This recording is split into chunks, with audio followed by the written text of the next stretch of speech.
ছোট গাছে বড় ফল, খাবি যদি হাওড়ায় চল। হাওড়া বালিরগুড়ি বাজার, বাবা লোকনাথ হোটেল, স্মার্ট পরোটা। দাদা, হ্যাঁ বলুন। কি করছো দাদা? এই পরোটা তৈরি করছি। স্মার্ট পাওয়াটা কি নাম দিয়েছো তুমি? হ্যাঁ, এটা হচ্ছে বাবা লোকনাথ স্মার্ট পরোটা। এটা বাংলা বিখ্যাত স্মার্ট পরোটা।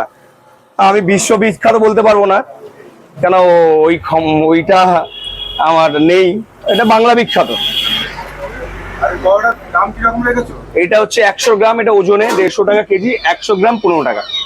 100 গ্রাম 15 টাকা। তার সঙ্গে তুমি সবজি কি দিচ্ছ? সবজি ছোলার ডাল আছে, ঘুগনি আছে। ছোলার ডাল, ঘুগনি। হ্যাঁ, শসা পেঁয়াজ স্যালাড আছে, আলাদাভাবে দেওয়া হয়। আর বাবা লোকনাথ পরোটা এই সবজি স্পেশাল হচ্ছে, আপনি গা ঘিয়ে সেন্ট পাবেন, কাজু পাবেন, কিশমিশ পাবেন, সাথে পনির। এক টুকরো হলে লোকের পাতে পাবেন। এইটা 150 গ্রাম মতো হবে। এটা একজন খেয়ে নেবে। এটা একজন খেয়ে নেবে। একটা মোটামুটি 150 গ্রামের মতো। হ্যাঁ, 150, 200, 250। হ্যাঁ, এটা লুচি নয়, এটা না খেলে বুঝতে পারবেন না। এখন ডিজিটাল যুগ চলছে, তো বাজারে অনেক পরোটাতে চলে এসছে।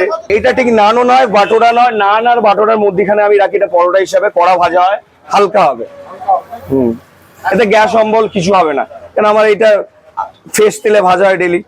আমি স্মার্ট, আমার পরোটা স্মার্ট। বাংলা বিখ্যাত স্মার্ট পরোটা। এটা খেতে গেলে হাওড়ায় আসতে হবে। হাওড়া বালিটিকুড়ি বাজার, বাবা লোকনাথ হোটেল, স্মার্ট পরোটা, একদম বাজারের মুখে। বাজারে কিছু ল্যান্ডমার্ক বলা? ল্যান্ডমার্ক নিয়ার এখানে বালিটিকুড়ি বাজার, নেতাজি বালক সংঘ আমাদের ক্লাব। সামনে আমাদের ক্লাব নেতাজি বালক সংঘ। হ্যাঁ, একটু আগে। কেন এখন ওই পুরনো জুন চলে গেছে। পেটাই পরোটা, এই পরোটা আমরা ডেলি খেয়েছি। তো আর নতুনত্ব বাজারে এখন নাকি বাজারে অনেক রকমের পরোটা পাওয়া যায়। এটা অন্য, এটা সম্পূর্ণ আলাদা। এই পরোটা পাবেন না, এই গোটা হাওড়া চত্বরে পাবেন না। আপনি হাওড়া ময়দান থেকে আমতায় চলে যান, একমাত্র এইটা গোটা চ্যালেঞ্জ। আমি তো এটুকু চ্যালেঞ্জ করতে পারে, এই পরোটা যদি কেউ খায়, ঠিক আছে, ভালো না বলুক, খারাপ বলতে পারবেন, এটুকু চ্যালেঞ্জ। আর খারাপ হলে পয়সা লাগবে না, এটুকু গ্যারেন্টি।